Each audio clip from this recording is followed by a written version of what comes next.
Well, hello there, Central Florida. I'm Fox 35 Storm Team meteorologist Brittany Lockley, and just in, we got the new update from the National Hurricane Center, the 11 a.m. update, and it is showing that Tropical Storm Ian is gaining some strength and is expected to rapidly intensify as we head throughout the weekend this weekend. But what I want to show you is the most of the convection or the heavier cloud tops that you see are going to be on the western side. Now, the circulation, the area of circulation that we are seeing starting to wrap around. Now, this is headed towards the eastern side. Now, the storm still pushing to the west at 15 miles per hour just south of Jamaica, roughly about 275 miles away from Kingston. Now, this is the details that you want to know. The cone, where is it going? Are we in it? Let's talk about it.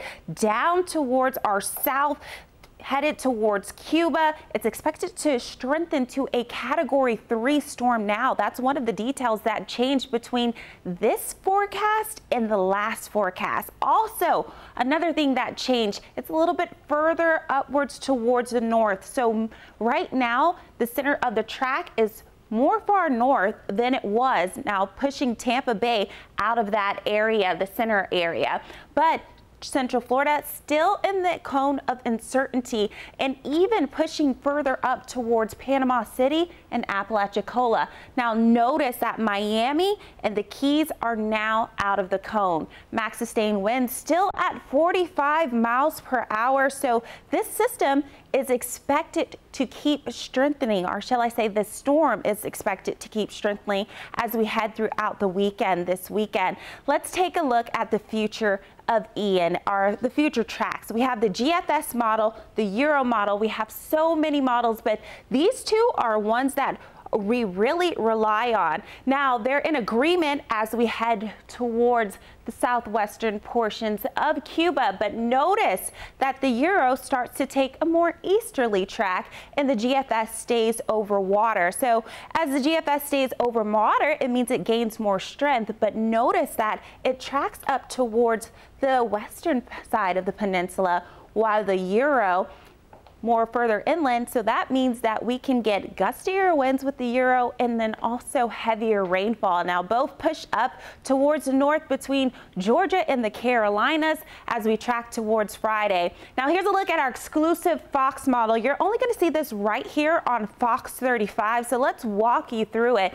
Now notice the area of circulation. You can see that it's not a symmetric storm right now. Most of the rainfall is going to be over to the western half, exactly what we're seeing with the storm right now. But as it continues to track up, it gets a little bit more well defined, and that's what's going to bring some of those stronger winds and also heavier rain as we head towards at least the rest of the weekend. So we can see it possibly being a hurricane by the time we reach early Monday morning. Now let's talk about threats for us, because you see some of those outer rain bands already headed down towards the south of the peninsula. By the time we reach Tuesday morning, we're going to feel some of those wind gusts headed with this storm. Now notice our exclusive Fox model has it staying out to sea as well a little bit longer by Tuesday, but we are going to feel some of those effects as it heads Tuesday morning. So let's talk about the wind gusts, because we're going to see that with our exclusive Fox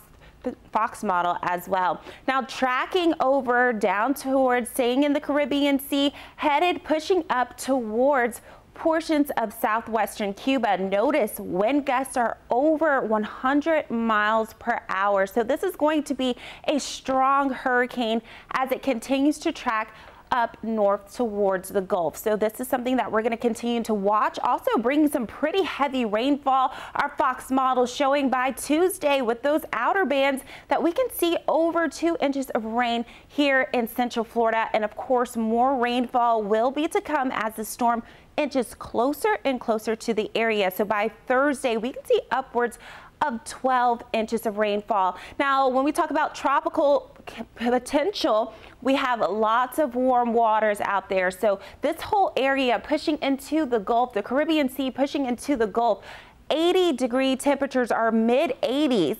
degree temperature, and that's what storms need to kind of fuel and strengthen, and that's why you see it rapidly intensifying, or the forecast shows it rapidly intensifying by the time it gets at least to Cuba. Now, another thing that I do want to talk about for a second, it's just Ian's impacts. We're going to see flooding and heavy rain Tuesday, Wednesday, up to 12 inches in some spots by the time we get to Thursday and Friday. Now, Tuesday, Wednesday, and Thursday are going to be Fox 35 storm impact days, and also gusty winds. We talked about this. This is going to be a problem as well. So while it is clear outside this weekend, it's going to be really, really nice. Make sure that you go out there and cut some of those limbs that you see that can cause damage, or even can be moving objects as the wind fly around. Now, let's also talk about power outages, because it may last for days after we see some of this heavy rainfall and gusty winds and these tropical conditions. So what you want to do